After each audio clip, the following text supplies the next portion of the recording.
statement. I give them the floor.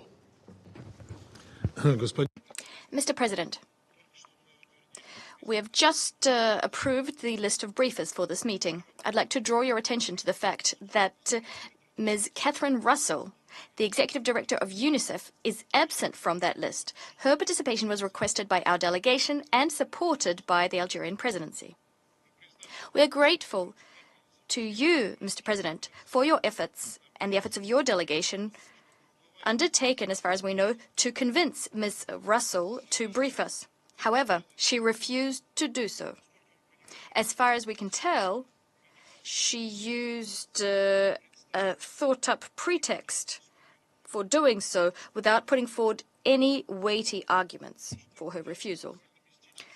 Similarly, almost mythically, other representatives of UNICEF's leadership were also unavailable.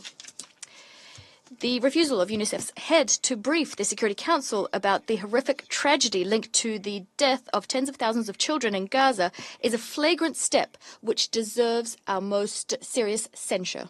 I'd like to remind you that Ms. Russell, during the US presidency of the Security Council, came to brief us at the drop of a hat, at a disgraceful, politicized briefing about the so-called children's aspects of the situation in Ukraine on the 4th of December of last year. So it would appear that for UNICEF, children in Gaza are less important than children in Ukraine. Otherwise, how can we explain the fact that UNICEF deems it unnecessary to brief the Security Council about the situation surrounding these children, which, by the way, is the mandated activity of the fund? Clearly, the fate of these children is of no concern neither to Ms. Catherine Russell nor to the US, of which she is a national. After all, the US presidency, despite our numerous calls, never did convene a Security Council meeting on children in Gaza in December of last year. Clearly, our US colleagues are uncomfortable commenting the situation surrounding the deaths of tens of thousands of children in this strip, deaths which, to a large extent, they themselves provoked, casting a veto on 6 occasions, not letting the Security Council to intervene and stop the Israeli slaughter.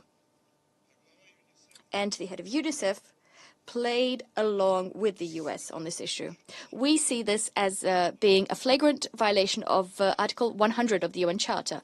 Ms. Russell, in this situation, was behaving as a US citizen, not an impartial UN staffer.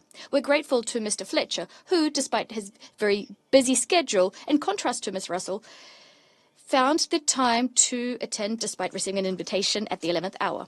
We value his availability, yet OCHA's mandate, in contrast to that of UNICEF, is not focused on monitoring the situation surrounding children. Therefore, Mr. Fletcher, unfortunately, cannot fully replace a briefing that Ms. Russell could have provided us with. We will be drafting a letter to the SG post-haste so that he takes measures to avoid such disgraceful situations in future. I thank you. I thank the representative of the Russian Federation.